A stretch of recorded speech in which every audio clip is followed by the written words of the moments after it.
Welcome to today's segment on psychological safety, our commitment to each other. I'd like to begin by acknowledging that I'm here in Mi'kma'ki, the traditional unceded territory of the Mi'kmaq people.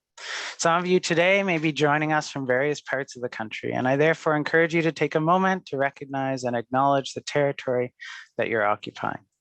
As we move through today's session, please share your comments in the chat space and questions by using the question and answer button in the language of your choice. You can vote for questions you like by clicking on the thumbs up button. We want our session to be a safe space to reflect on your own personal safety, but we remind everyone to be respectful. We are not necessarily certified practitioners in the matter, but we are here to guide you through this self-reflection by sharing our own personal experiences. This session will include discussion topics, vocabulary, and scenarios that some learners may find distressing. So please feel free to take breaks as needed. If you need support, remember that your organization's employee assistance program is available 24/7. Some contact information from these organizations are in the chat.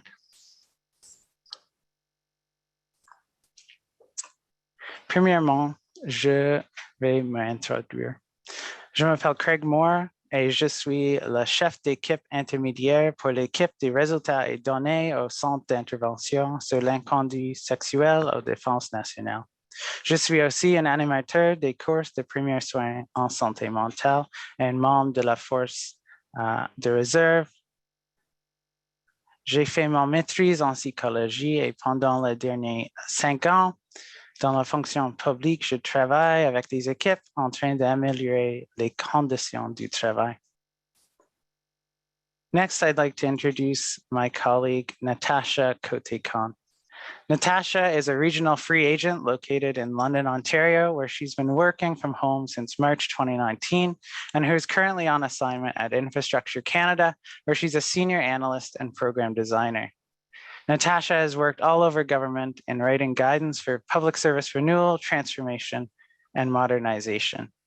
Working on the side of her desk with FlexGC since their launch in February 2020, Natasha has been supporting and sharing new work from home tips and ideas with others in the government of Canada.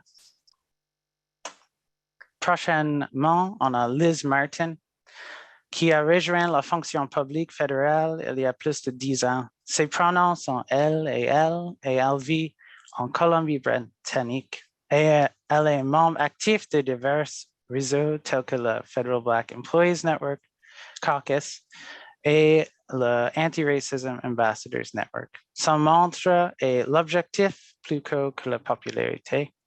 Et ses 3 mots préférés sont pourquoi et pourquoi pas. Elizabeth croit au travail d'introspection. Elle milite pour une visibilité régionale au CRU et pour le bien-être mental, en particulier pour les communautés BIPOC. Also with us today, my colleague Christina Sorensen, who is a passionate mental health advocate, and she currently works at the Canada Border Services Agency on several projects to help employee engagement and wellness. She also volunteers her time to help with GC Flex initiatives, including providing mental health resources. She has previously worked for the Royal Mental Health Centre as a research assistant looking into major depressive disorder and the workplace. In the past year, she's actually published a research paper with her colleagues on physical conditions and university students in the Journal of Affective Disorders. Welcome to all the panelists.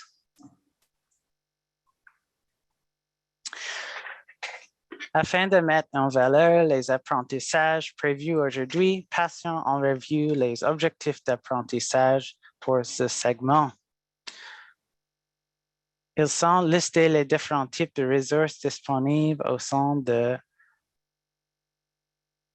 du network, accéder aux ressources à partir de plusieurs plateformes, exploiter les ressources existantes pour créer des programmes d'apprentissage individuel, and lastly, augment existing resources with internal resources to share within their networks. Before we go too much further, I'd like to set the stage for where this concept that we're going to be talking about today of psychosocial factors for psychological health and safety in the workplace come from.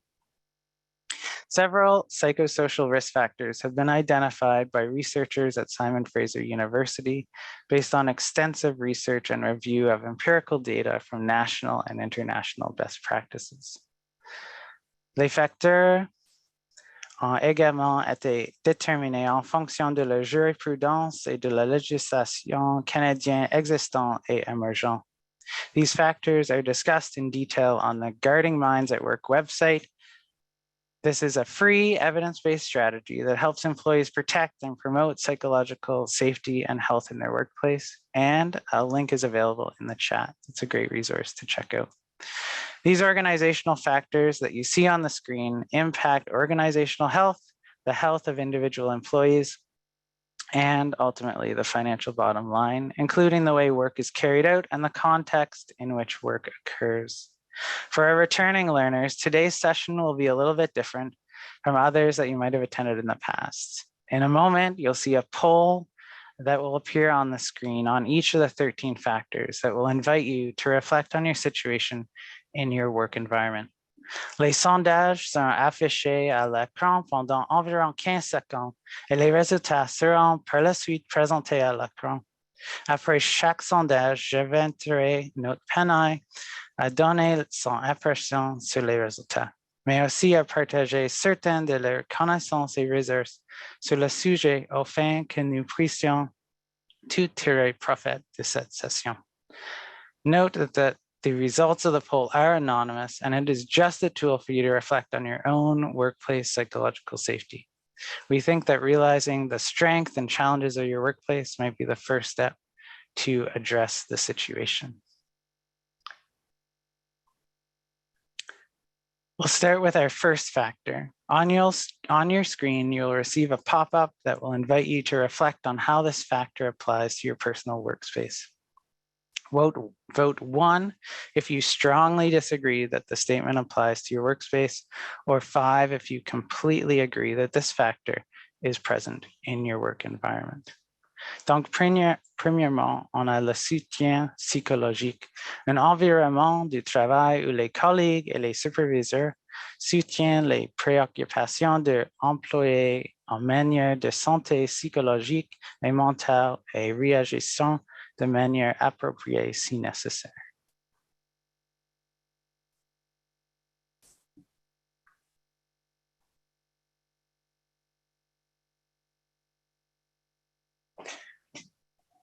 You'll now find on your screen the results of the poll. And so you'll see here that 30% of you are on 4 and number 5, feeling that you agree that psychological support is present in your workspace. I'll now throw the conversation over to my colleagues, starting with Natasha. Hi, thanks for inviting me. I'm so happy to be here today. So I'm Natasha, and I had a nice intro there. Thanks, Craig, for introducing me. I am here today to talk about this factor and all of the other factors from a manager's perspective, also from a FlexGC perspective. FlexGC, we're helping shape the way the future of work is being changed in the government. And so you'll notice as I'm answering today, I'll answer a little bit with that sort of laced into what I'm saying. So there are many ways that managers and leaders can help create and foster a work environment that's safe for their employees. You know, it's important as leaders, as managers, as organizations that we are supportive of our employees' psychological and mental health concerns, and that we respond appropriately when it's needed and required. It's important for a lot of reasons, but you know, what we're seeing at FlexGC is that the more supports that are there for our employees in terms of psychological supports, the employees are having greater job satisfaction, they're feeling more attached to their work and commitment, they're involved in positive work and change, and their desire to remain in the organization and perform is still there. And when it's lacking, what we see is that, you know, absenteeism, there's some withdrawal behaviors, maybe conflicts, you know, and we're seeing sort of negative impacts when it's not fostered. I would argue that at FluxGC, you know, when we're looking at how managers are changing and reworking their new normal, they're careful of all of the psychological supports that are needed when we navigate this new times of change. And we at FluxGC took sort of the best hits, I want to say, of across government that we're seeing where managers have done things from, you know, simple things from tasking to culture to how to build trust to planning that all support and foster a psychologically safe work environment. We put it together in a handbook, so I'm going to ask that we share that in the chat for our employees. There's a lot of great pieces in there on how we can support psychological supports in our environments and create a safe working environment for everyone. Thanks so much, Natasha. Christina? Thanks so much for the intro, Craig. And Natasha, that was beautifully said. I just have to say, like, working front lines for a bit in the government, especially at Service Canada and service delivery branches, you definitely really need that psychological support, especially when you're dealing with people on the daily and you do have to deal with a lot of difficult situations. It is really good to have coworker support, but as well as your manager support. Again, like Natasha's talked about, it can lead to absenteeism, loss of productivity, and high turnover rates. So as someone that has experienced something similar, the burnout that you can receive from working daily with people in front lines, it is a really important factor to consider in your workplace. Thanks so much. Liz, as-tu des commentaires? Merci. Yes, I agree with what my two colleagues said, but I would like to bring another perspective. I'm a human resource advisor, but I'm a Black woman, Francophone Black woman. And I would like also to acknowledge that I'm speaking to you from the unceded and ancestral territories of the Musqueam, Squamish, Quatsi, Kwantlen, Semiahmoo, and Twazel people, on whose unceded traditional territories I work and live from. The reason why I said that is in the psychological support, particularly for the Black, the Indigenous, the other racialized, but also the members of the LGBTQ communities, the members of the religious minorities, it is important that they see themselves represented at all levels and across all business lives, so they can bring their authentic self and they don't have to fit in something that has never been designed for them. It is important for them to feel safe to speak up when something is bothering them, because otherwise the workplace becomes so toxic that it is unbearable. So I think it is also important to keep that in mind. Thank you. Merci, Liz. Yeah, it's certainly relevant perhaps this week, you know, if nothing else, with Mental Health Week and the focus on empathy and, you know, being able to put yourself in another person's, you know, frame of mind when these come up. Certainly. Thank you so much for your comments. We'll move on next to factor 2. So you'll see a poll again on the screen for you to vote. So factor 2 is organizational culture, the degree to which a work environment is characterized by trust, honesty, and fairness.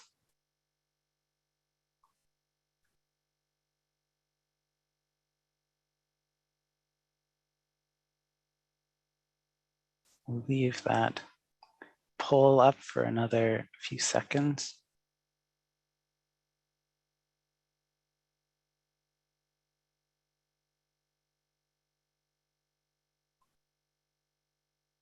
Okay, you should be able to see now on your screen, 37% felt number 4 here, that they have a stronger level of agreement that this is in place in their workplace. So I'll go to Christina first for this factor. So yeah, this is definitely an important factor. We had an all-staff meeting in my department where we were briefed on the modernization initiative at CBSA. If you don't know, CBSA has been known to have a little bit of a harder culture when it comes to modernizing and also making sure that everyone is treated fairly and trusts each other. So they're starting to come up with more of a mandate, a set mandate. They have one goal. It's called One Team Founded on Trust. So they're hoping to work towards three things. One is having a shared sense of purpose, so everyone kind of knows what they're doing and what they're working towards. The second value that they're putting forward is a value to care for each other. And then the third one is ensuring that the workplace, again, going back to the first point, but is psychologically safe. So as you can see, kind of all those 3 points kind of tie into each other to work towards a better organizational culture so that employees can feel valued in the workplace. Absolutely. Thanks for sharing that organizational approach to change. Natasha? Oof, this is a big one for me because I'm working in the future of work. This is the space that I work in. I design and create all of that organizational change to their culture. And, you know, it's kind of a big ticket item across all of the government right now. And, you know, trust, honesty, fairness, that's really being put to the test when we're designing and trying to create this organizational change. The directives usually come from, you know, the clerk and our guiding departments, OCRO, TBS, what have you. So from the top down, right? And we don't really have control over how this change will impact us personally as people as we're working to adapt to these changes. And so that really does put trust, honesty, and fairness in sort of jeopardy a little bit. But I would argue that it's essential that organizations do think about like what Christina was just sharing, the guiding principles as to how we would shape and change our culture.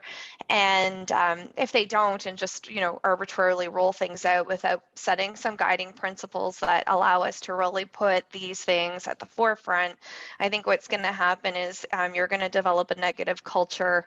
We're going to have a workforce that is more stressed and unhappy, and we might see flight risks. So I have that empathy. At FlexGC, we're trying to influence positive changes, behaviors, and mindsets as we start to create new organizational culture shifts in an honest and an appropriate way. And we're still trying to influence this, and I can only say that my commitment to all of our friends who are on the line today in the GC is that we won't stop.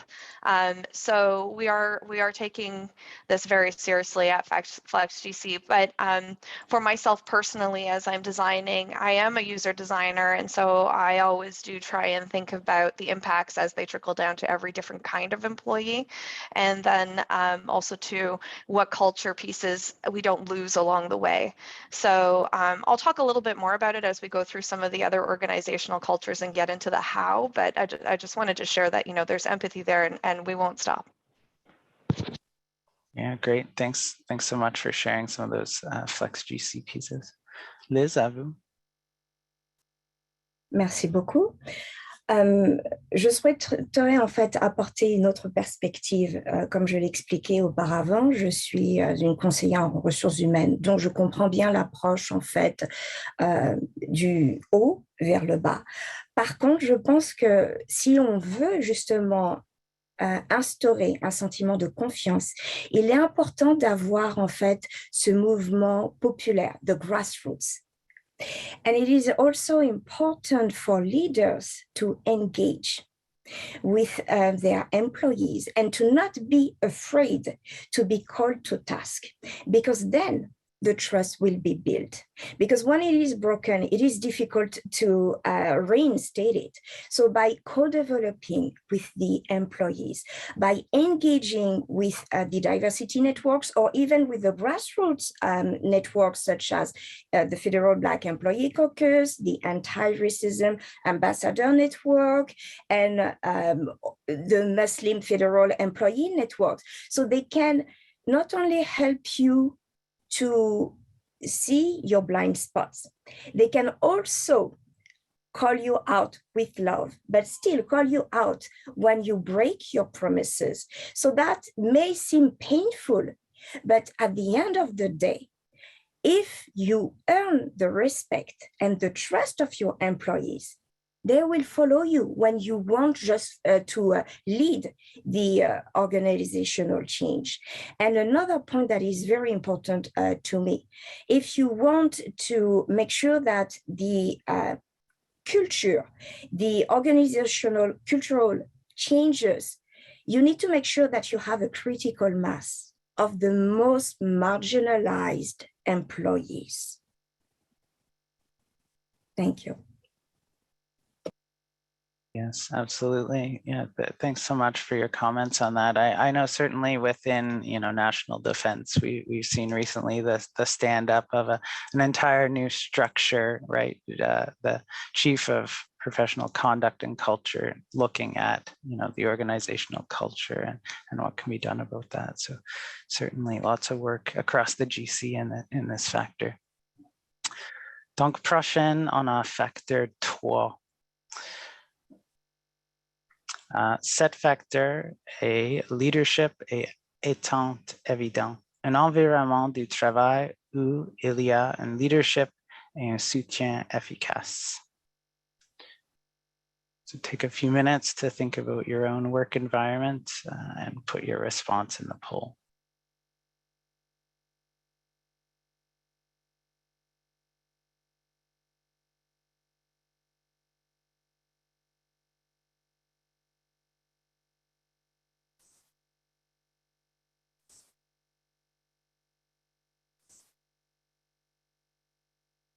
Okay, we see on the screen here, sort of in the middle, people between 2 and 4, suggesting that leadership and expectation are in place in their workplace. I'll throw things over to Natasha first. So for this factor, clear leadership and expectation, employees need to know what they're doing and the work that they're doing and how it contributes to the organization. So right now I mentioned that there's some anxiety and confusion around sort of the changes that are happening. For some, they feel like maybe that trust is being broken, but for others, there's excitement and happiness, new routines are being born again. And so in the work that I do, it can be hard to navigate. You can't make everyone happy. There's no one size fits all. So I have empathy for leadership right now because clear leadership and expectations, it's not so clear. There are a bunch of supports that we created at Flex GC that can help leaders create some of those supports to help employees land into whatever the new normal might be. And I think it starts with culture and building on that organizational piece that we just spoke about that covers the trust, honesty, and fairness. So it's important because as leaders, we're looking to raise our morale, we're looking to increase our resiliency as we go through this weird new normal and change moment.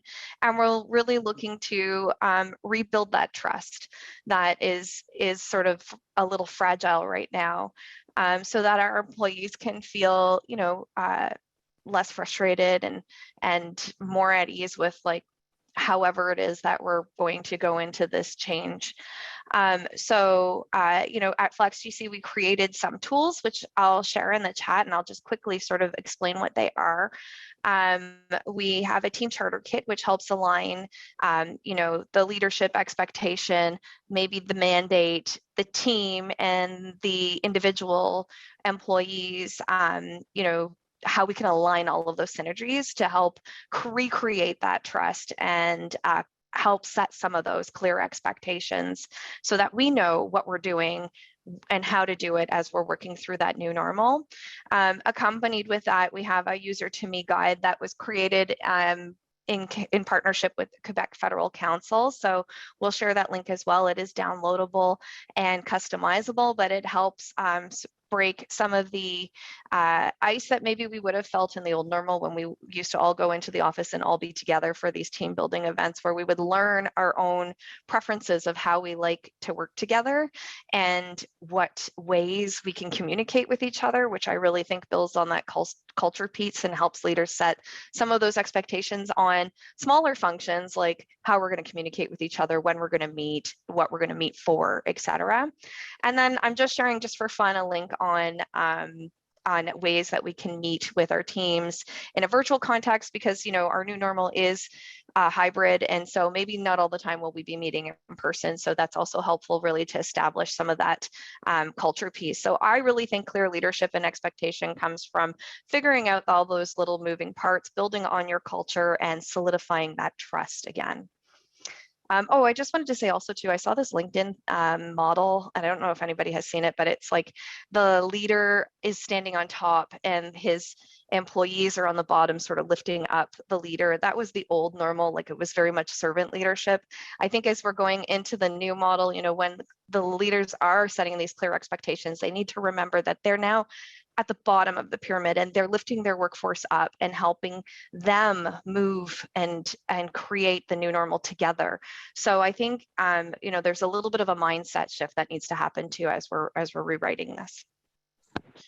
Absolutely. Thanks, Natasha. As a full-time virtual worker myself, where the rest of my team's in Ottawa and I'm in Nova Scotia, a lot of what you said certainly landed for me. Thanks.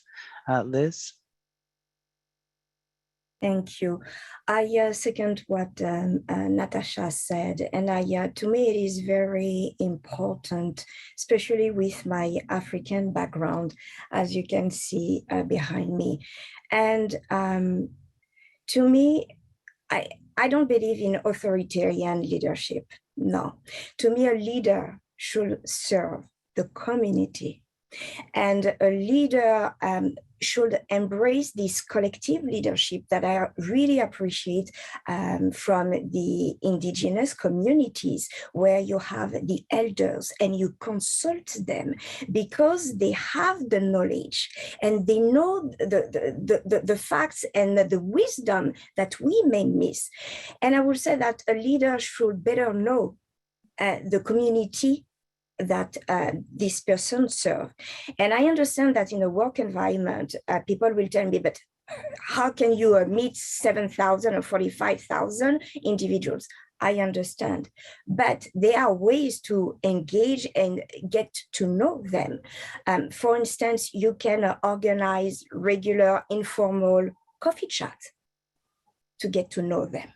You can organize informal meetings with your diversity networks to get to know them. You may organize some mentorship, sponsorship, and then you will really see what they are facing and struggling. It will help you to keep your fingers on the pulse and understand what you may miss. And I think that as a leader, it is very important to develop those soft skills and not just the business skills. Thank you. Definitely. Thanks so much, Liz. Christina? I think the other thing, just to sum off of what Natasha and Liz have beautifully said in advance, is that anyone can be a leader in their organization. Obviously, we do look up to managers and, you know, hire them that, but as an employee, you are the one that also sets the expectations and culture in your groups. So it is really important that you are also a leader in your community and you strive to be the best you can be. So that's just a little added point that I have. Definitely. Thanks so much. I will say, you know, teams, you know, as much as it can be a frustration sometimes, is certainly a good tool to sort of have those informal chats when we might not all be in the office together. So yeah, appreciate that. Okay, next we have factor 4. So factor 4 is civility and respect, a work environment where employees are respectful and considerate in their interactions with one another, as well as with customers, clients, and the public. Donc, prendre des secondes pour répondre à cette question.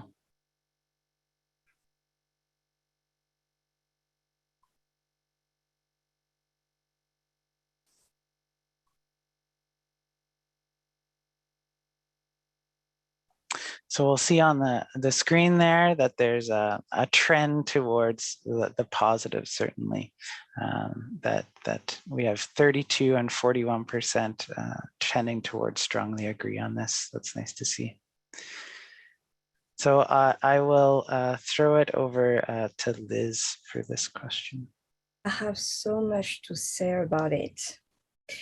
I will speak on my behalf and just for myself. So first of all, I would like to set the context.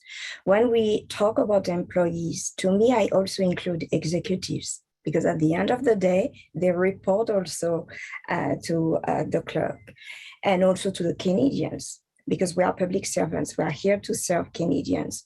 I include managers, supervisors, and employees. To me, respect is earned. You don't get it because of a title. And that is very important because it is induced by your behavior towards somebody else. And it doesn't mean, to me, honoring people who abuse of their position of power or privilege. Words and action have consequences, regardless of your position and your title.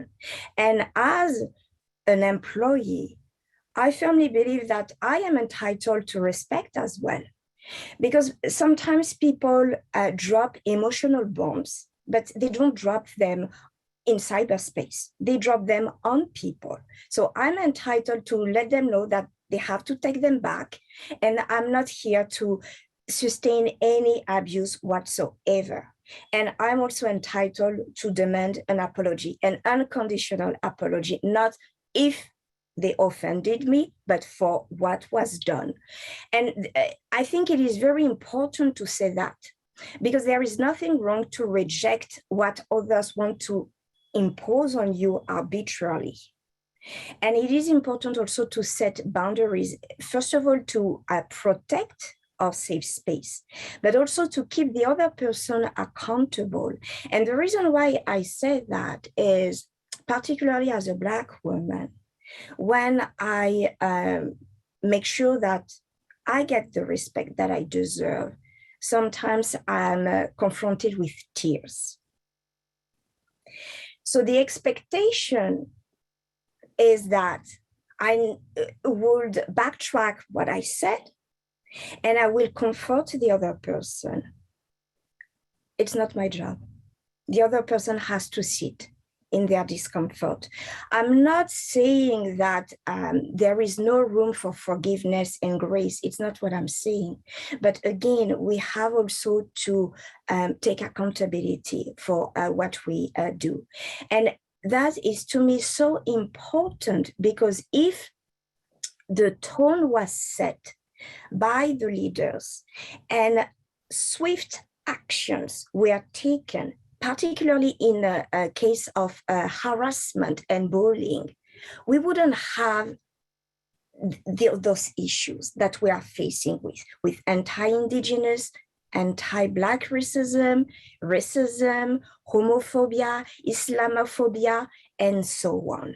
So I think that we shouldn't tolerate those type of behavior. The other point that is very dear to my point, in terms of civility, I find it very interesting when some communities, like the Indigenous communities, the Black communities, for instance, ask for respect, and they are deemed uncivilized. We saw it with the Black Lives Matter. We saw it with the civil rights. But when it is on the other side, oh no, we don't expect any accountability. And I would just ask you a question. Do you think that what happened a few weeks or a few months ago with the convoy protest, do you think that the reaction would have been the same had they been Indigenous, Black, or other racialized people? I don't think so. So what I would say is, at the end of the day, it is important to stand for our values and not really care about being the villain, because we will always be the villain in somebody else's story. Thank you. Merci beaucoup, Liz. Natasha? Well, I think Liz spoke to this beautifully. I want to sort of focus in on one thing that I'm familiar with when I think of Flex GC that Liz did mention. She did talk about boundaries.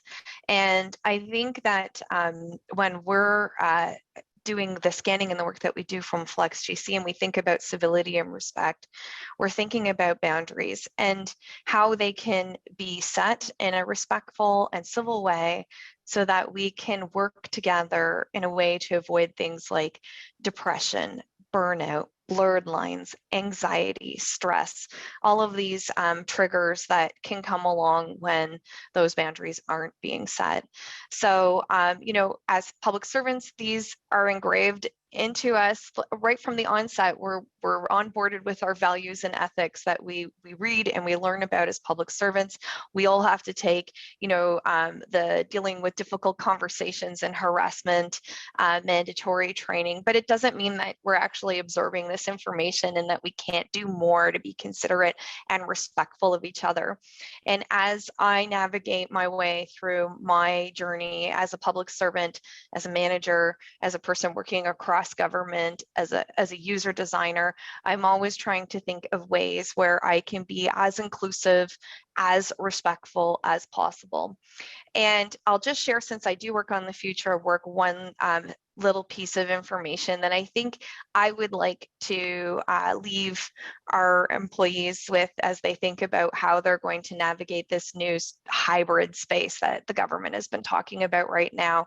In the old normal, when we were all working in office, we all saw each other. And then there were some of us in the old normal who also worked remotely still. I happen to be one of those people.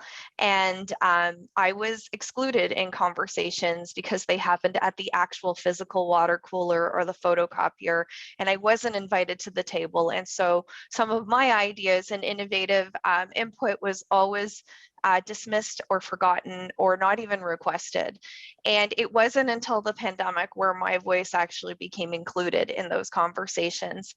And so I think the pandemic, although it was a terrible thing, it did highlight some of the areas where we need to do better.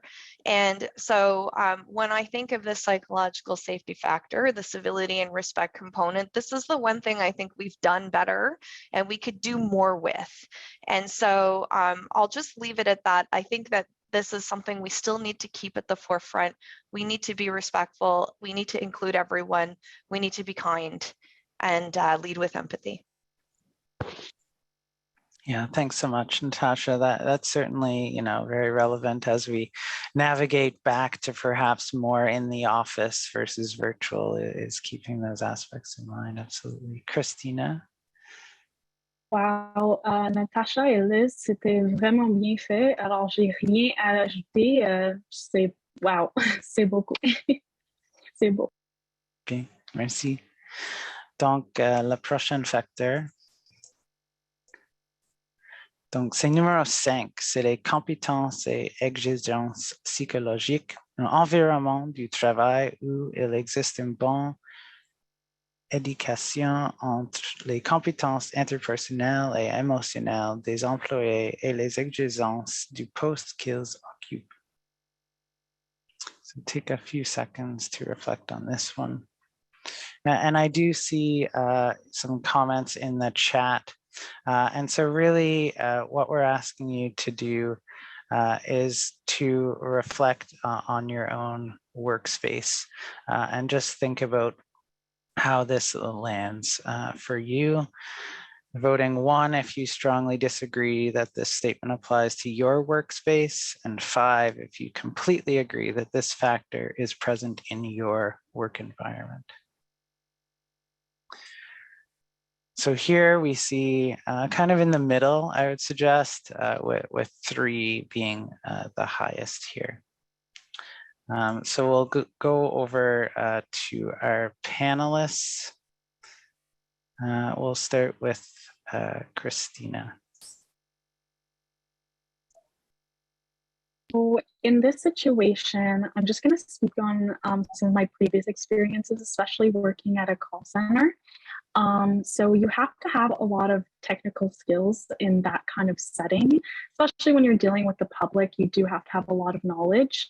But there's also the expectation that you have the soft skills to do the job, such as self-awareness, impulse control, self-motivation.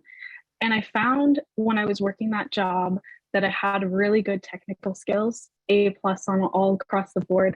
But when it came to dealing with difficult situations, I felt to myself that I wasn't doing a great job for the Canadians that I was helping.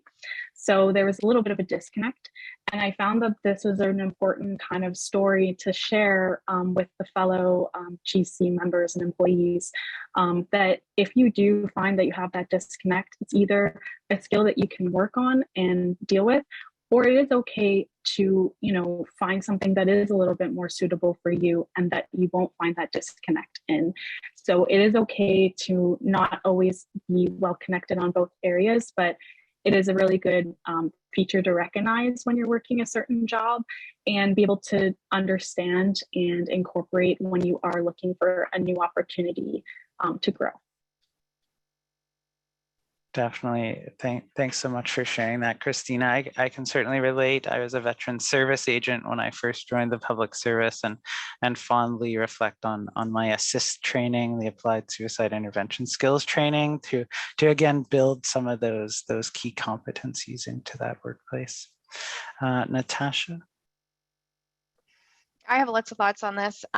So I think that understanding as a leader, it's important to understand, are your employees, when you're doing their PMA, if they're not hitting some of these expected targets that you as a manager would hope that they would do within that position, that rather than doing sort of like,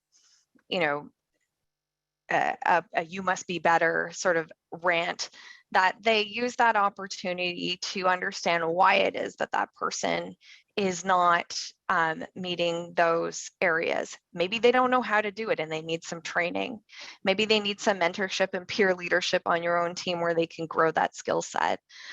Maybe they're in the wrong job and this isn't for them. And then it's your job as a leader and their job as an employee to work together to try and talent manage them into something that might be a better fit.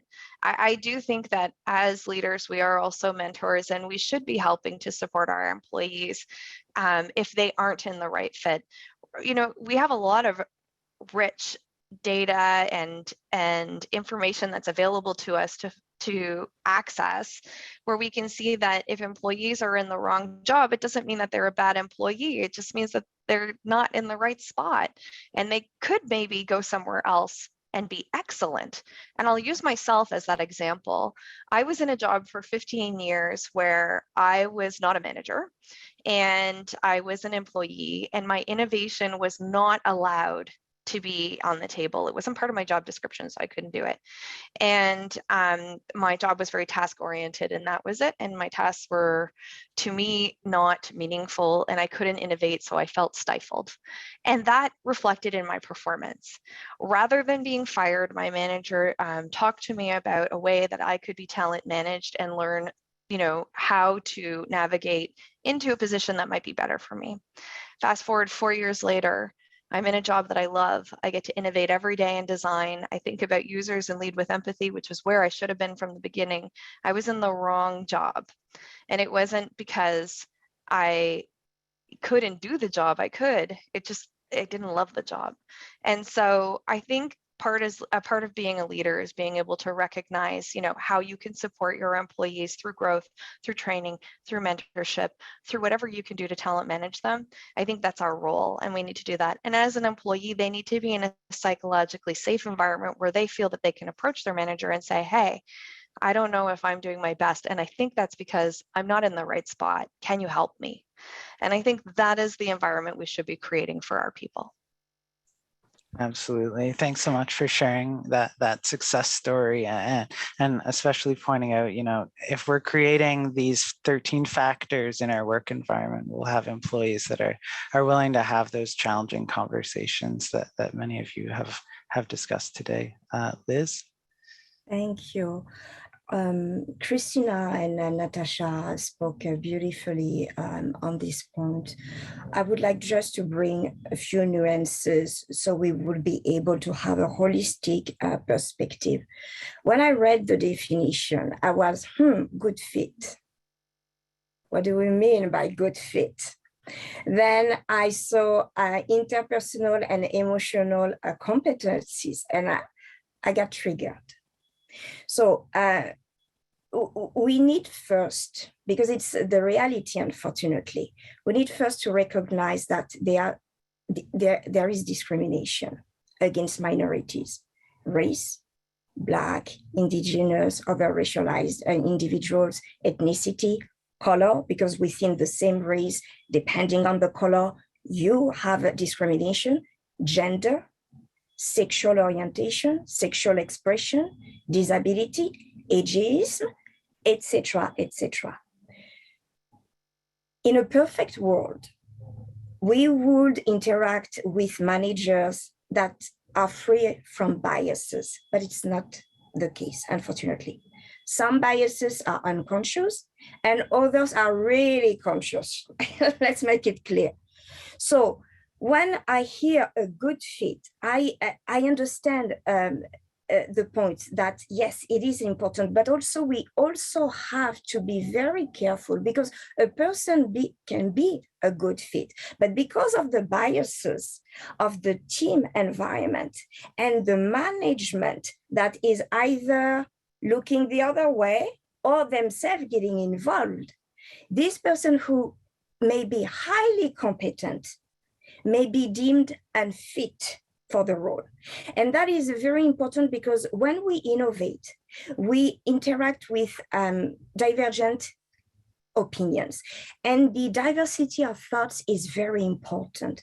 But unfortunately, when, let's say, you are lesbian, you are trans person, you are Black, or you are Muslim, and on top of that you wear a Muslim woman and wearing the hijab, etc., and you try to disrupt, how do you think that you will be labeled?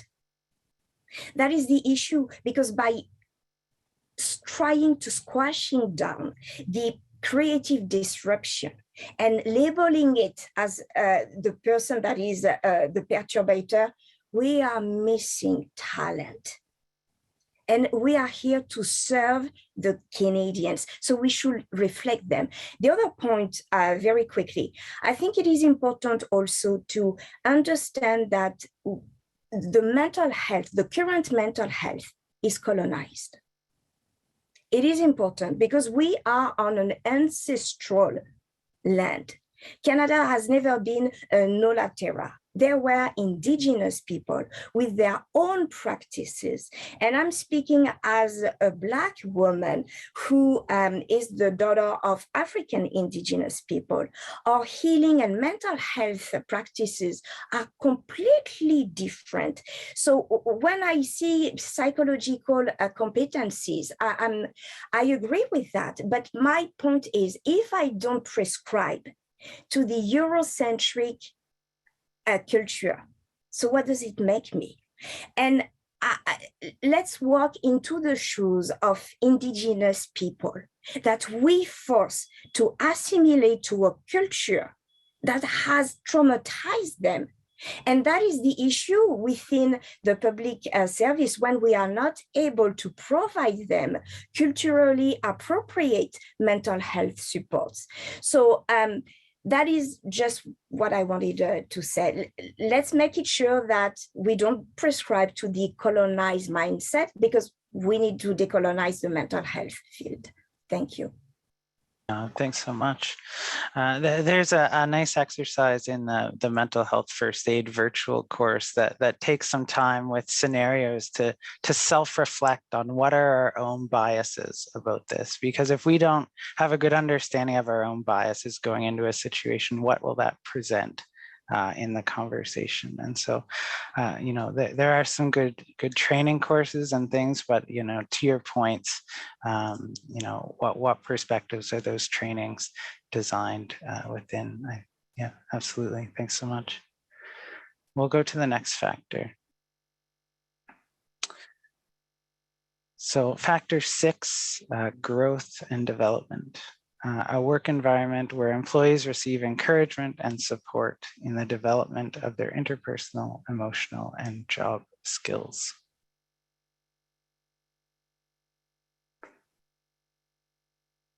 So again, reflecting on your own work environment, what is your agreement or disagreement that this factor is in place? So we see here, 62% saying between 4 and 5. So we'll go to our panelists and start with Christina. Merci, Greg. Alors, j'ai trouvé que travailler avec FlexGC, c'est un membre de groupe qui sont vraiment généreux, mais aussi qui supportent les autres à faire les choses qu'ils n'ont pas fait dans leur propre emploi. Qu'est-ce qui me passionne, mais je n'ai pas un emploi dedans, c'est la santé mentale. Alors, je trouve que les employés sont vraiment encouragés dans ceci, mais aussi dans mon centre d'emploi, ma gestionnaire m'encourage de faire les entraînements en santé mentale, les choses comme ça. Alors, j'ai trouvé un bon lien, c'est de développer comme un employé attentif.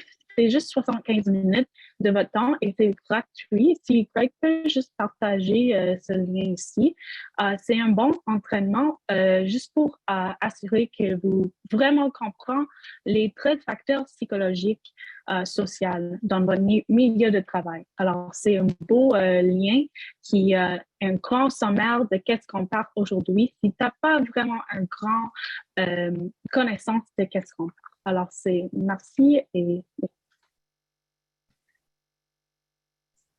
Merci beaucoup, Christina. Liz ou Natasha, as-tu des commentaires?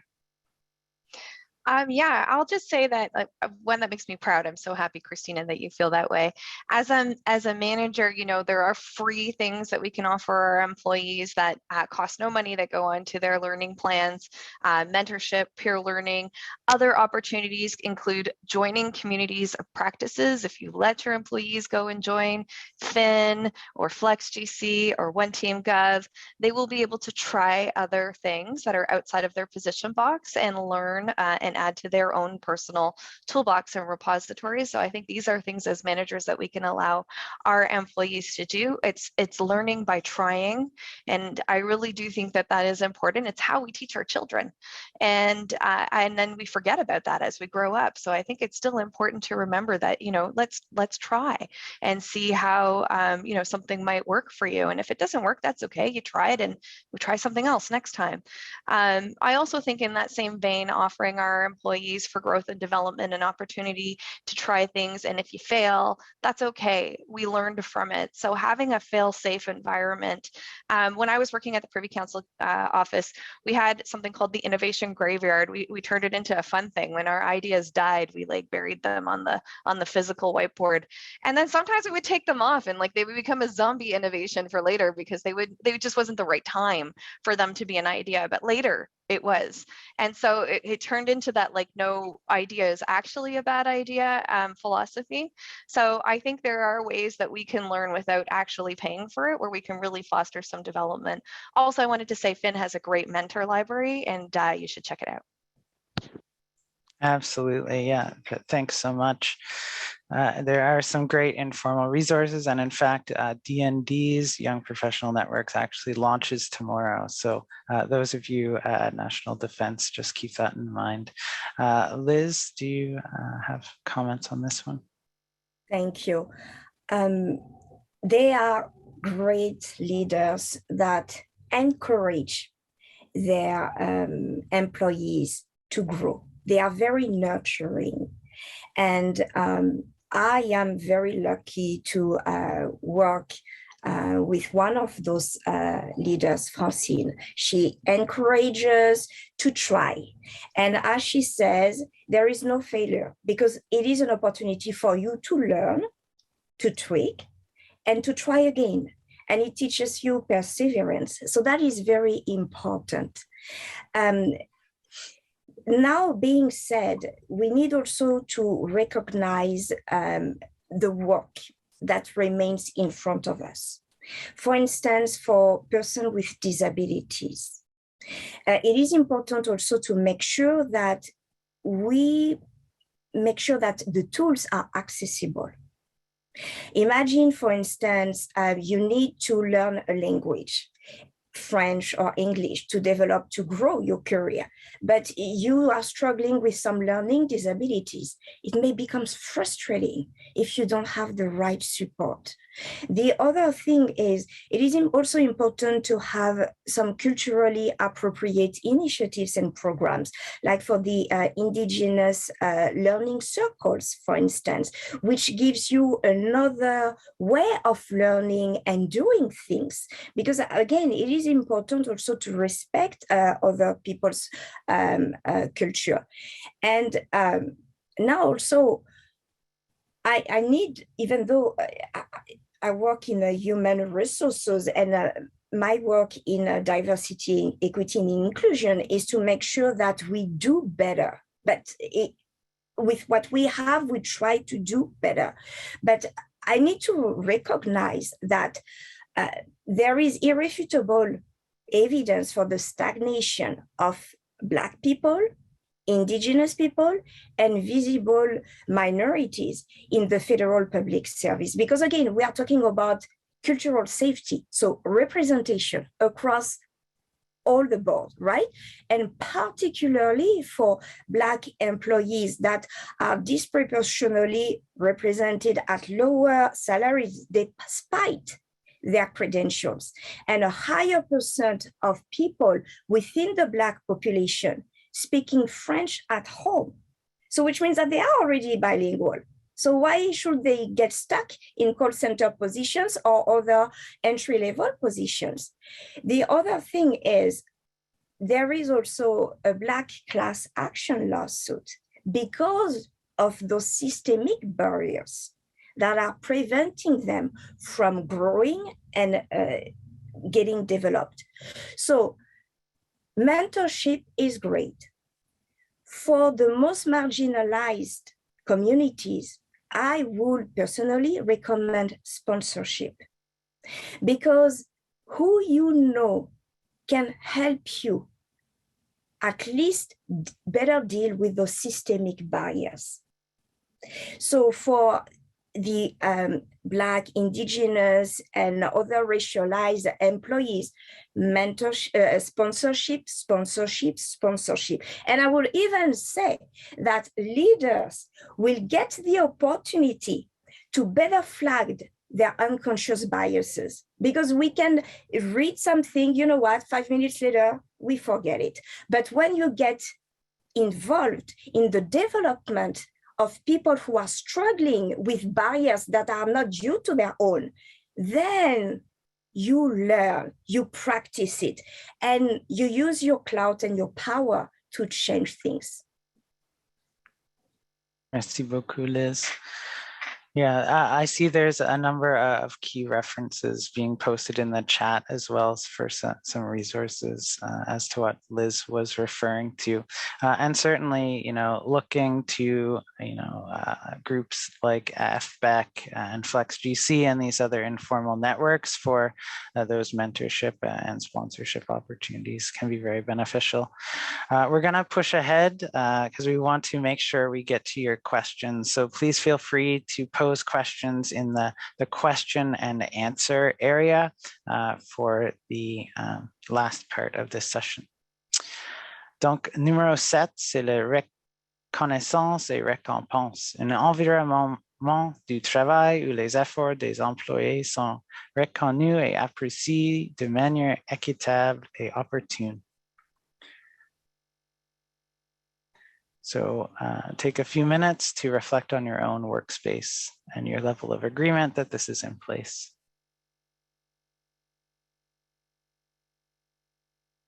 So we'll see here trending towards the strongly agree. So I'll throw this over to the panelists, and perhaps Natasha first. Sure. So, at FlexGC, we've been scanning and looking to see how people are recognizing and rewarding their employees and how employees want to be recognized and rewarded. And it's really interesting. This is a subject I feel like I could talk about all day, but I won't. Some of the ways that well, first I'll just say that when we do recognize and reward our employees, it motivates employees. They all of a sudden amp up their passion, their interest, their innovation, and their contributions grow in terms of value propositions for the work that they're doing. And not necessarily in the quantity, but like if you're passionate, you're going to put all of yourself into what you're building. And I really do think that there is a benefit to that because we're getting the best work that we could possibly get. And some of the ideas that are living inside of people that they don't even know that comes out when passion is ignited is just like groundbreaking. So I think there is strong value in that because it's really the circle of like appreciation and value for everyone. It's not just for the individual doing the work. The organization gets something out of it. The manager is getting something out of it. Everybody is getting something fantastic out of just a simple act. So what we're seeing across the government in terms of how people are appreciating each other. We're going to share in the chat a link on the languages of appreciation. And it's really fascinating because it's some of the things that we've already talked about, mentorship, peer learning, growth and development opportunities are some ways that people want to be recognized. They want to say, I gave you a whole bunch of great work. Now, can you please thank me with some time? I want to talk to you for 45 minutes and ask you, if I can get some greater understanding about what it is that you're doing so that the next time I'm building something, I build it with that perspective. Or they're asking for some time to collaborate with people so that they can add things into their toolbox. So it's interesting that that has become a reward for people, but it is something that they want. I get this as a person who's always hungry for growth and learning. That would be my reward that I want to. I know other people like my friend Jen, she loves food. Food can be a rewarding factor for people. And in the old days, we did bring in like Timbits or donuts, and now not so much anymore. But with the new hybrid that's happening, we can't even do that because it's still not like safe to have communal food. So thinking about ways that we can still meet people's sort of needs when it comes to that kind of a reward and recognition. So I would just say like there's the MS Teams praise function too. I forgot about that. That is in our MS Teams. It's built into our platform. If you don't know how to use it, in our handbook that was shared earlier, there is information on how to use the praise function, and you can go ahead and watch a video tutorial on how to use it within your department. Or you can do something really easy like make a certificate, have a meeting where you hearts and claps and use the emojis in your teams and just shout out some appreciation for everyone. The one thing that I would say as leaders is to make sure that we are inclusive and equitable in the way that we reward people. So we're not always rewarding the same person because that can feel really bad for everyone else, and that we're considerate of how people want to be appreciated and recognized, and have those conversations with your teams when you're doing your bilats or your individual meetings, and find out what it is that's important to them when they're doing this work. How do they want to be recognized? Absolutely. Or time to do a Canada School of Public Service course. Yeah, absolutely. Liz or Christina?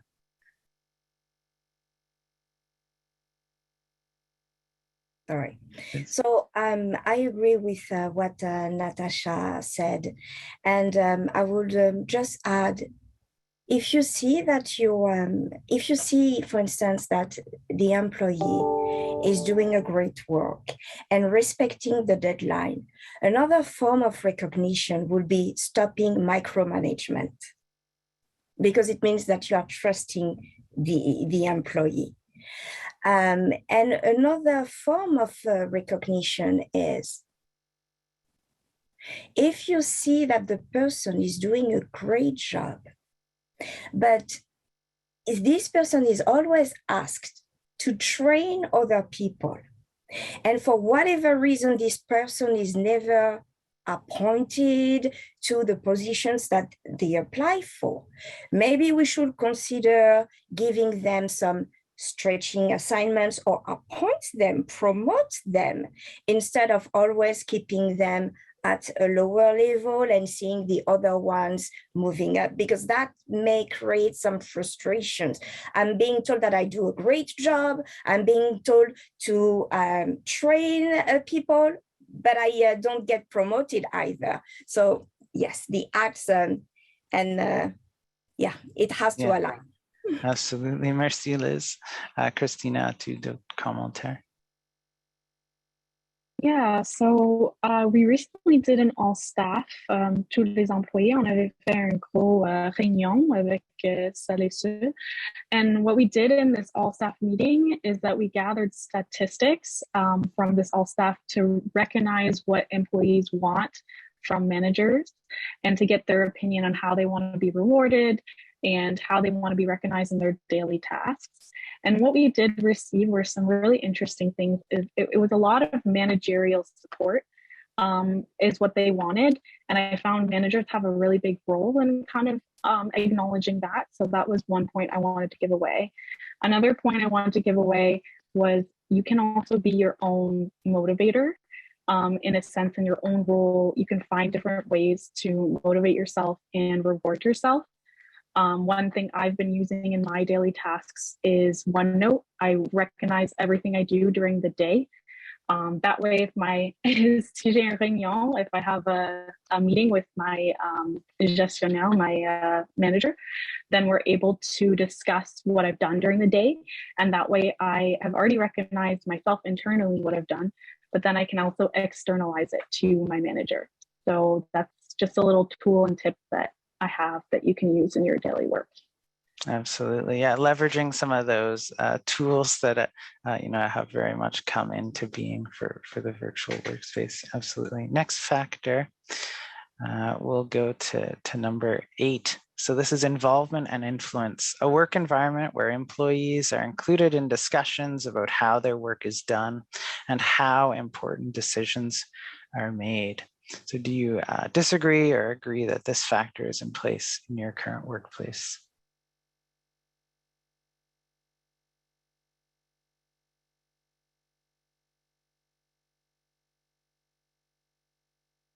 So again, trending towards agreement, which is nice to see. So we'll go to factor 8. We'll go to Natasha. Sure, thank you. I'm so happy I get to speak on this because this is so important to me. As a person who works in user design and human-centered design, this is what I think about all of the time. It's so important that it has a methodology and an approach dedicated to it. So we think about how can users be included in the discussion? How can they as experts, because they are the experts, refine their processes? How can they help with the strategies that are being created for the work that they're creating? How does the process as they push it through to the approval stage get impacted as the experts? They see all those little hiccups and can help us better understand it. And how can we make a better system together? So in my opinion, the only way to solve any questions involving a lot of the work that we do in the government involves users as the experts and consultations with them in the same way we would consult external stakeholders if we were working with service outside of the government. If we're designing a service for Canadians, the same way that we would do that, we should do that with our own employees. They are the experts, and the only way to really fully understand is to ask them their opinions and their thoughts and their insights. By involving them in the narrative, to be able to make changes and own some of the work that they are building, I think is so important because they feel like they have a meaningful connection to what it is that they're doing. When there's a sense of belonging and ownership in what it is that we're creating, I think you'll see there's more job satisfaction, more passion, more willingness to help tweak and create the best product, system, whatever it is we're working on, service. As Canadians, we work on many different things, working as public servants, whatever it is that we're developing together. I think it's really important to involve from the admin to the leader. Every step of the way, someone touches that service or that program or that design. And so taking all of those insights into perspective and helping everyone have a little ownership of that puzzle, I think is key. Absolutely. Thanks, Natasha. We'll go over to Liz. I don't have much to add. I will just say that it improves the buy-in. from the employees and from everyone, because it is difficult to reject something that you worked very hard on and contributed to, and that your voice was included and taken into consideration. Absolutely. Well, we're going to jump over to the next factor. So we have factor 9, la gestion de la charge du travail, un environnement du travail où les tâches et les responsabilités peuvent être accomplies avec succès dans le temps alloué. Donc, prends quelques secondes à penser de votre place de travail.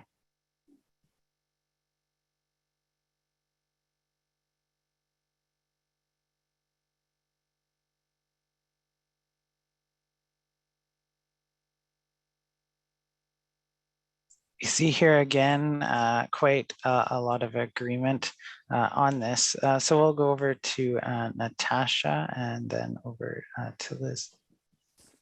Okay, so from Flex GC, we think about workload management all the time, and we've actually broken it down into taskings inside of our handbook that we've shared some of the best hits, tips, and tricks that we're seeing across government of how people have been able to come up with systems so that they can manage their workloads in ways that are responsible, respectful, don't blur lines, don't overburden our employees, that are considerate. So, we have received a whole bunch of wonderful technology that has landed into our tablets since the pandemic has started. We have the whole suite of MS 365. We've got Teams, we've got SharePoint, we've got planner tasking. There's so many tools that we could use that are available for us. And when we're working in a hybrid context, I think a lot of our connections and interactions when it comes to our workload have been purposefully and intentionally planned, because without seeing our colleagues and being able to brainstorm together and work on taskings together has been very separated. And so the whole together has to be done digitally in order to visually see that impact. So very quickly, use the digital tools to organize and prioritize your work. Sometimes managers can't see what employees are doing. So I would really empower employees to be able to tell their managers, you gave me 10 tasks today, and it's within a timeline that's not reasonable, so that they can rebalance that workload. Sometimes it's not intentional. Managers are not doing it on purpose. Maybe they haven't used the planning tools that are available to them to visually see how things are distributed. And I know it's hard to say no to a manager when they ask you to do something, but I think if you preface it in a way that is respectful, you'll likely get a respectful response. I mean, most of the managers I know are pretty reasonable, and we can work through that together with our tools that we have. So just sharing that's in the handbook. So go ahead and read it. There's a whole bunch of other pieces in there. I know we're time pressed. Natasha. That's all right. We'll go over to Liz and then on to factor 10 and Christina.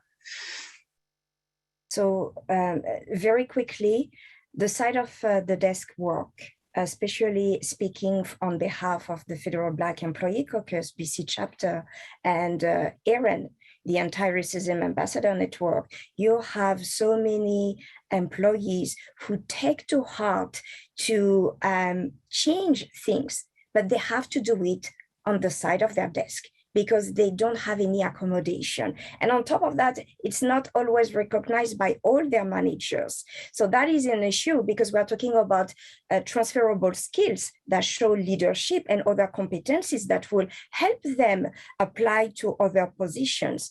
The other thing that I wanted to quickly address is within the COVID time, can you imagine the headaches that parents of young children, especially before, had to go through when their children were homeschooled? That was very, very difficult, and it is still very difficult. So I think that we should be better at flexibility and accommodation. Thank you. Merci beaucoup. Donc, on a factor 10, engagement, a work environment where employees feel connected to their work and are motivated to do their job well. Take a few seconds to think about your workspace, and then we'll go to Christina and then Liz.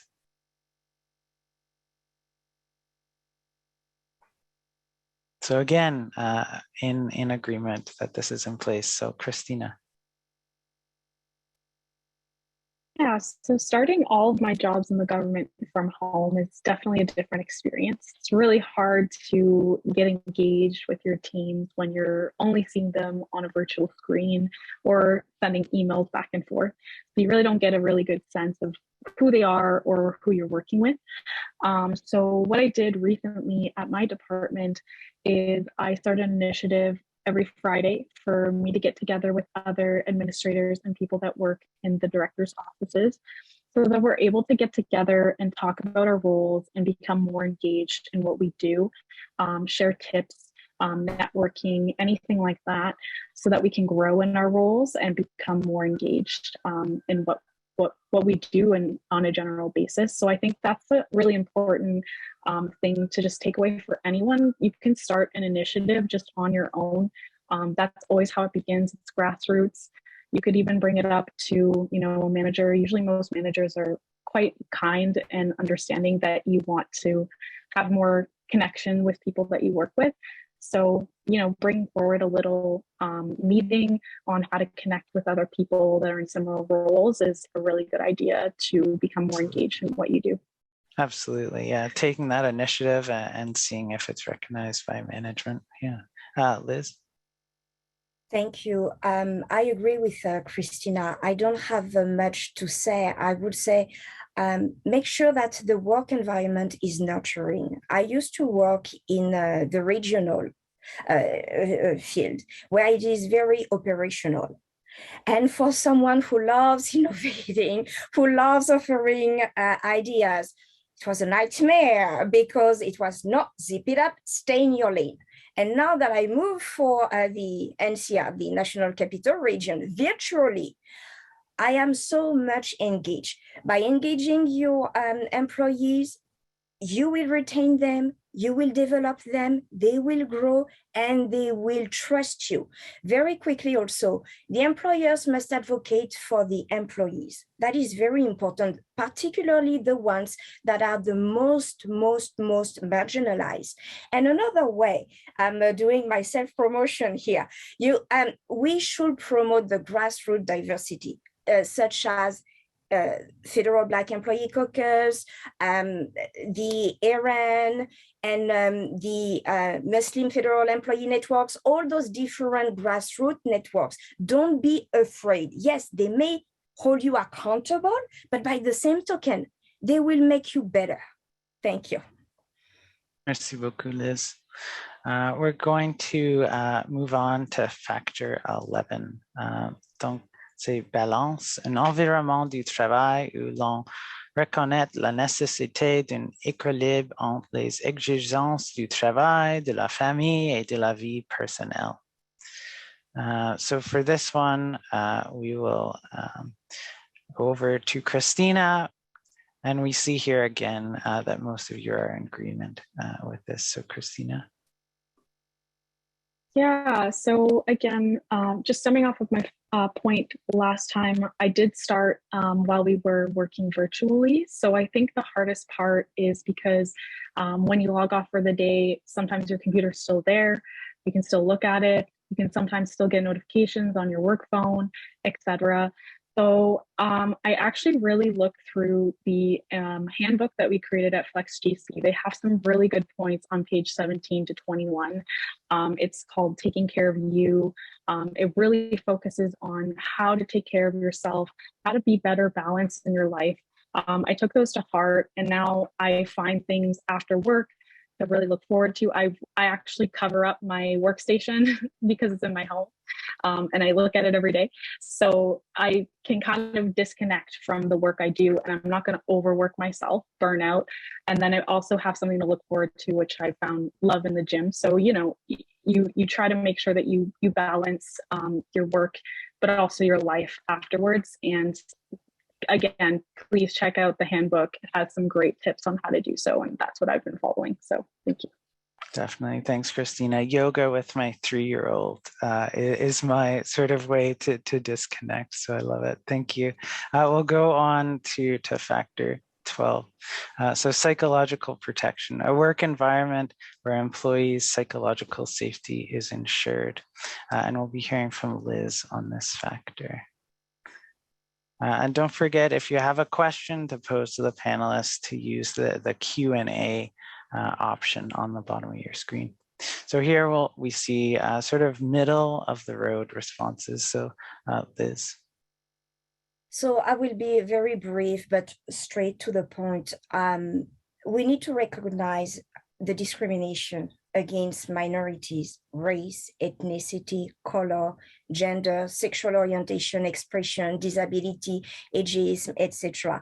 I'm not saying that there are not any barriers to individuals from European descent. I'm not saying that. But the question that I'm asking you is, who will trade their spot to be in my skin? Who will trade their spot to be in the skin, for instance, of an openly gay person, or a disabled person, or an indigenous person, or, for instance, a Muslim person? Not so much, because we are keeping hold to our privileges. So acknowledging the privileges don't mean that you are not facing other issues. Absolutely not. But we also need to recognize the inequities. And if we are invited to work in those spaces, it's also to bring a wealth of wisdom and perspective. And I would also say that it is important to have a critical mass representation. Don't hire the one Black woman. Don't hire the one gay person. Don't hire the one indigenous person. No, you have to have a critical mass, because then they feel safe enough to be authentic. Because think about that. It's not because a person doesn't tell you anything that this person is not necessarily doesn't have necessarily a disability, because some disabilities are invisible, or this person could be, for instance, a lesbian, but this person doesn't feel safe to tell you, you know what? No, I'm not married to a man. I'm married to a woman. So think about that, the mental health burden that those people have to go through that.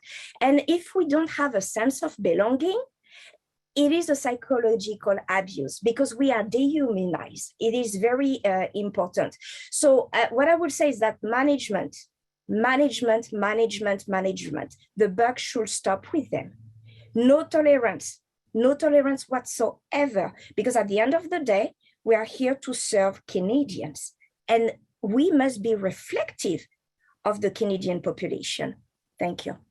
Absolutely. Thanks so much, Liz. And I've seen it a couple of times in the chat here, but about taking that empathy approach, and that's the Canadian Mental Health Association's, Mental Health Week this week, and that is the theme. And Dr. Brené Brown has an awesome YouTube video on empathy, which really, speaks to trying to get in someone else's perspective. So it's worthwhile checking that out. We'll go to our last factor, and then we have a question that you've posed. So 13 is protection of physical safety, a work environment where management takes appropriate action to protect the physical safety of employees. So thinking about your workplace. And we see here, perhaps the strongest yet on strongly agree. So we'll go to Natasha for the final factor. Yeah, and I would say that this is the strongest because it's something that we really ingrained in our practices as leaders and as departments. When we onboard anybody, it includes this package that comes along to employees that ensures that they're working in safe conditions. So we give them their occupational health and safety sort of training, their WMIS training. If they're dealing with transportation of dangerous goods, then they get that. They get their regular first aid. An extra layer of first aid, which is the mental health first aid. I took it. It's fabulous. I recommend that managers consider offering that to everybody if they haven't already. And there's some other things that we can give our employees to help them feel safe as well. We have conflict resolution tools that are available to us. We have psychometrics to help us understand how we work together that we can tap into as a department. And there are directives and policies that help guide us when we're working with our employees. The working alone directive is very relevant now, as we're seeing people working inside of their homes away from their departments. And there's a ton of TBS and OCRA directives on workplace, return to the workplace, future of work, what have you. So, this, it doesn't surprise me that we're ticking that box as hard as we do, because policy is policy and we follow policy in the government. Absolutely. Thanks so much, Natasha. So we're going to move on to a question from the audience now, as we have 6 minutes left. So Sophie posed a question. So taking the perspective of cultural changes, which organizational leader is the most important for effective change? So I'll open it up to the panelists. Is there one of you who'd like to speak first on this? Well, I don't know if there's a most effective leader. I could say that the most impacted leaders are the middle managers. They're the ones that are trying to navigate whatever's being told up here and then let their employees, help them through whatever change or disruption or anxiety that might come along with this thing, right? So they're always the ones that are in the middle. And I have mad empathy for the middle managers, because a lot of the times they don't know the answers. And so they're just trying their best to figure out how to support their employees. So I think those are the most affected. I don't know if I can answer that better, but that's just my experience. Maybe one of my other panelists has something to add. Yeah, thanks so much, Natasha. Liz or Christina? I don't mind. Oh, I don't mind jumping into this one, because we are doing a lot of cultural change here at the CDSA. I find that a lot of it has to do. I don't think there's any one person that's important. I have to disagree with that factor. I think everyone is important in that sense, because employees, on a working level, have to have respect for each other and have a really good cultural experience, but also managers are the ones that are enforcing that, and then even higher up have to be a leader in enforcing a really good culture at your department.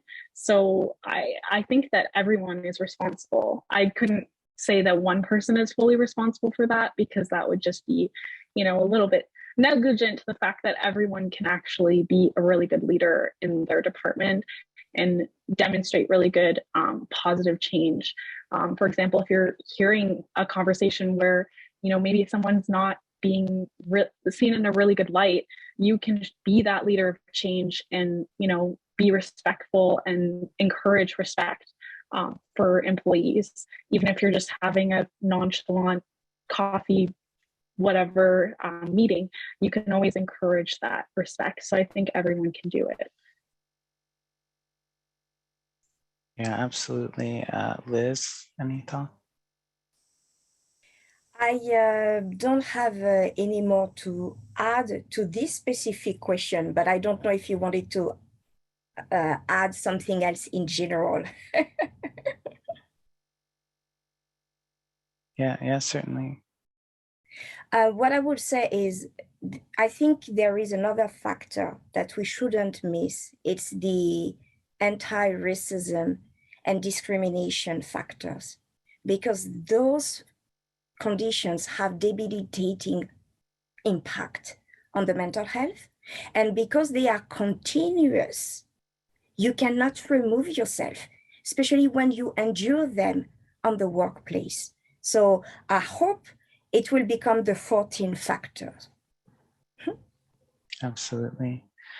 Thanks so much to everyone for joining us today, and a special thanks to our incredible panelists today. Assurez-vous de nous inscrire au prochain événement.